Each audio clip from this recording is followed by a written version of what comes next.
नमस्कार, आप देख रहे हैं न्यूज 18 में हूं आपके साथ मेनका चौधरी। सबसे पहले खबर बनभूलपुरा से जुड़ी हुई। दंगे के 4 नामजद आरोपी अभी भी फरार चल रहे हैं, जिसमें इस घटना का मास्टरमाइंड अब्दुल मलिक और उसका बेटा मोईद भी शामिल है। 13 दिन से फरार मलिक और उसके बेटे पर इनाम घोषित करने की तैयारी है। नैनीताल जिला पुलिस मलिक को अभी तक सबसे बड़ा इनामी घोषित करने की तैयारी में है, जिसकी प्रक्रिया कोर्ट में जारी है। पुलिस सूत्रों के मुताबिक मलिक और उसके बेटे पर तकरीबन 1.5 लाख रुपए तक का इनाम घोषित किया जा सकता है।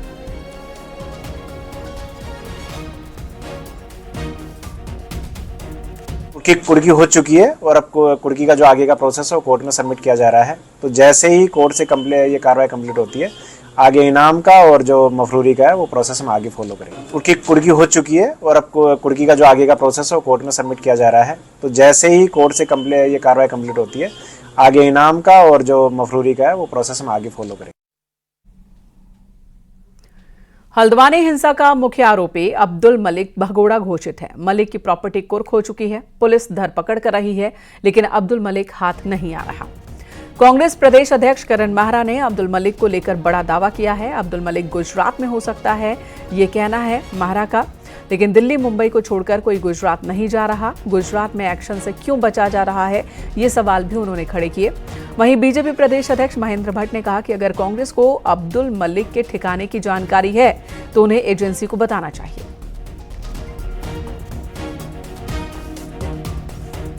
और मलिक को क्यों नहीं पकड़ रहे?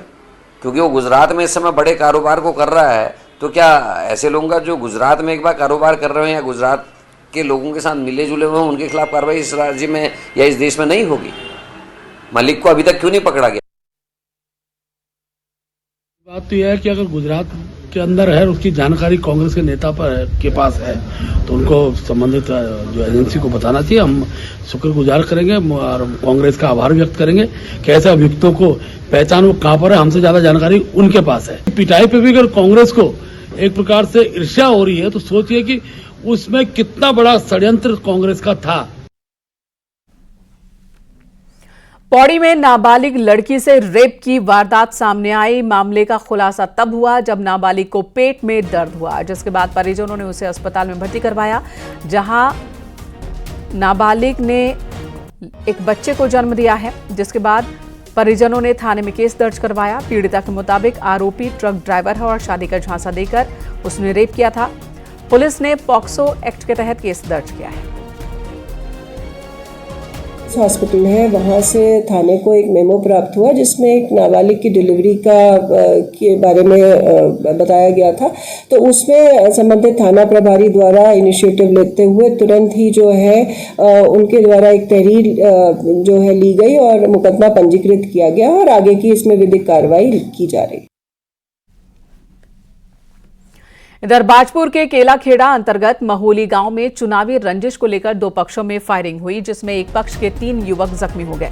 बताया जा रहा कि बौर नदी के पास छात्र संघ चुनावी रंजिश को लेकर 2 पक्षों का आमना सामना हुआ। इस दौरान दोनों पक्षों में गाली गलौज हुई। देखते ही देखते दोनों पक्षों में मारपीट हो गई। आरोप है कि दोनों पक्षों के लोगों ने फायरिंग की, जिसमें 3 लोग जख्मी हो गए। इधर गांव वालों का कहना है कि बौर नदी में खनन को लेकर विवाद हुआ था। नदी में उपखनिज से भरे वाहनों को निकालने पर दोनों पक्ष भिड़ गए थे। हालांकि दोनों पक्षों में छात्र संघ चुनाव की रंजिश पहले से ही चल रही थी।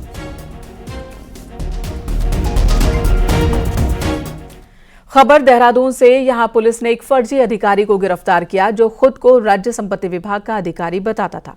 आरोपी संजय ने कई फर्जी आईडी बना रखे थे। आरोपी ने एक युवक से सरकारी नौकरी का झांसा देकर 20,000 रुपए की ठगी की थी।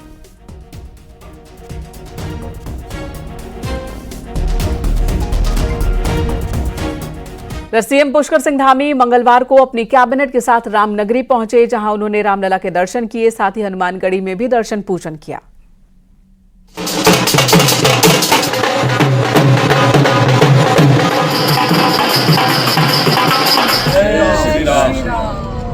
जय सिया राम, जय सिया राम, जय सिया राम, जय सिया राम।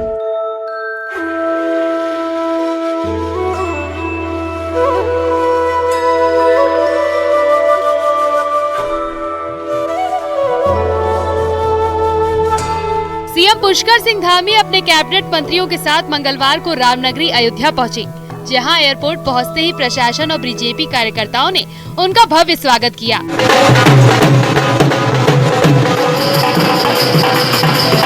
वहीं देहरादून से अयोध्या रवाना होने से पहले सीएम धामी समेत सभी मंत्रियों ने जय श्री राम और जय सिया राम के नारे लगाए। जय सिया राम, जय सिया राम, जय सिया राम, जय सिया राम। मुख्यमंत्री धामी के साथ रेखा आर्य, धन सिंह रावत, सतपाल महाराज, प्रेमचंद अग्रवाल, सुबोध उनियाल और राज्यसभा सांसद नरेश बंसल भी अयोध्या गए। हालांकि मंत्री गणेश जोशी और सौरभ बहुगुणा निजी कारणों से अयोध्या नहीं जा सके। वहीं अयोध्या में सीएम धामी ने अपने कैबिनेट के साथ भगवान रामलला के दरबार में अपनी हाजिरी लगाई और उत्तराखंड सरकार की ओर से भगवान रामलला को ब्रह्म कमल और भोजपत्र भेंट किया। रामलला के दर्शन के दौरान सीएम धामी काफी भावुक नजर आए। इस दौरान सीएम धामी ने कहा कि रामलला के दर्शन के लिए रोम रोम भक्तिमय और मन प्रफुल्लित है।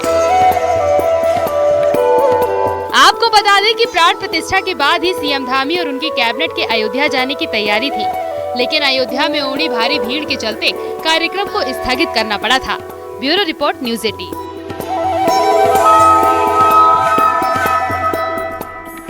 इधर चमोली के गैरसैंण और थराली को रोड से जोड़ने की मांग कई दशकों से की जा रही थी। अब जल्द ही इस रोड का काम भी शुरू हो सकता है।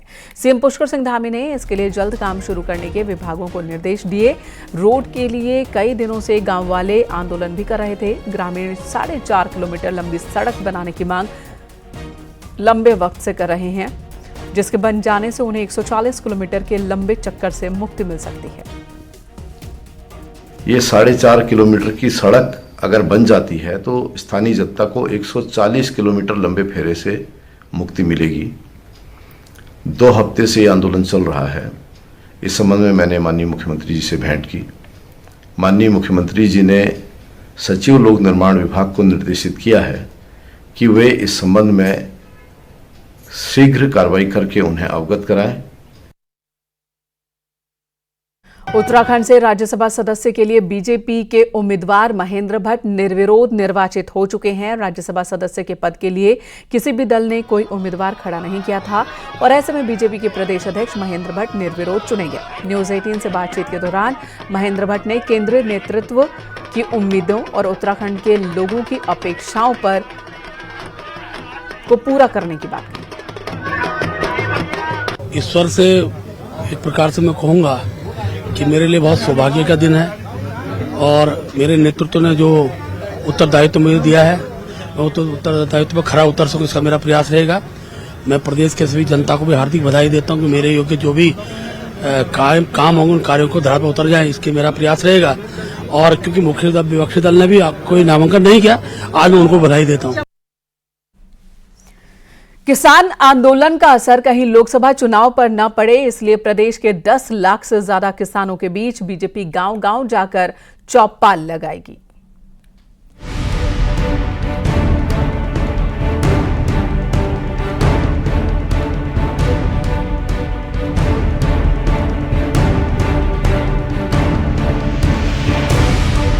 देश भर में किसान आंदोलन का मुद्दा छाया है। ऐसे में प्रदेश की किसान बाहुल्य वाली तकरीबन 20 विधानसभा सीट पर बीजेपी गांव-गांव में किसानों के बीच जाने लगी है। किसान बाहुल्य इलाके जिसमें मैदानी इलाकों में डोईवाला, सहसपुर, विकासनगर, मंगलौर, रुद्रपुर, काशीपुर, बाजपुर, गदरपुर, सितारगंज के साथ ही पर्वतीय क्षेत्रों में भी गांव-गांव में किसान चौपाल लगने जा रही है। बीजेपी अपने 19 संगठनात्मक जिलों में 5-5 गाँव में चौपाल लगा रही है, जिसमें बीजेपी किसान मोर्चा किसानों के बीच जाकर देखेंगे कि कहीं किसान आंदोलन का असर उत्तराखंड में न पड़े। के लिए ग्राम परिक्रमा यात्रा का हमने एक शुभारंभ किया है अपने शीर्ष नेतृत्व के आह्वान पे। इसमें हम गांव में जाएंगे, लगभग 1.25 लाख गांव में किसान मोर्चा जाएगा और अपने किसान भाइयों तक केंद्र और राज्य सरकार की योजना का लाभ उन तक जो पहुंचा है उन लाभार्थियों से संपर्क करना है। हमारे प्रदेश के पदाधिकारी प्रत्येक जिले में दौरा कर रहे हैं। उस दौरे के अंदर किसानों से मुलाकात करने का काम, अपनी सभी इकाइयों से की बैठक करने के साथ साथ में सरकार की योजनाओं को पार्टी के कार्यकर्ताओं के माध्यम से प्रत्येक किसान तक पहुंचाने का काम ये कर रहे हैं। उत्तराखंड के तराई क्षेत्र में किसान अच्छी संख्या में हैं और लोकसभा चुनाव में किसान बीजेपी के समर्थन में रहे। इसीलिए किसान आंदोलन के बीच पार्टी प्रदेश के किसानों के बीच जा रही है ताकि चुनाव में इसका खामियाजा ना हो। न्यूज़ 18 के लिए देहरादून से भारती सकलानी उनियाल की रिपोर्ट।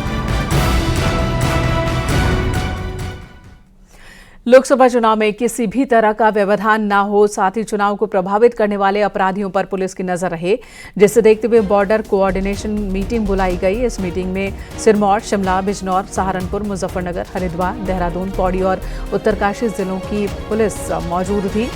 मीटिंग में शराब तस्करी के साथ ही बॉर्डर पर अपराधियों की गतिविधियों पर नजर रखने जैसे अहम मुद्दों पर चर्चा हुई। प्रदेश के बॉर्डर इलाकों पर पैनी नजर रखने के लिए सीसीटीवी कैमरे लगाए जाएंगे, जो मुख्य मार्गों के साथ ही ग्रामीण इलाकों के बॉर्डर पर भी निगरानी करेंगे। देहरादून में हुई बॉर्डर कोऑर्डिनेशन मीटिंग में ये फैसला लिया गया। शेयरिंग की, जैसे इनामी कितने बदमाश है वहां पर उस जिले के, जैसे हमारे यहाँ अपराध करके वहाँ रह रहे हैं, उनका एड्रेस लोकल उस जनपद का है, तो उसकी सूची उस जनपद को दी गई है, तो इनामी बदमाशों की।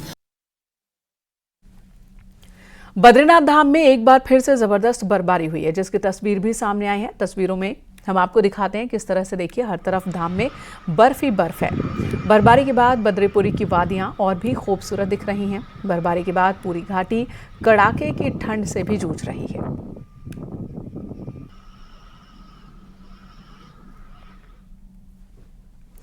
इस साल राजभवन देहरादून में वसंतोत्सव का आयोजन 1 मार्च से होगा। राज्यपाल गुरमीत सिंह ने वसंतोत्सव 2024 के बारे में जानकारी दी और बताया कि इस साल विशेष पोस्टल कवर के लिए थुनेर का चयन किया गया है, जो एक औषधीय पेड़ होता है। 1 से 3 मार्च तक चलने वाले उत्सव में 15 कॉम्पिटिशन होंगे। अलग अलग 53 कैटेगरी के कॉम्पिटिशन्स होंगे।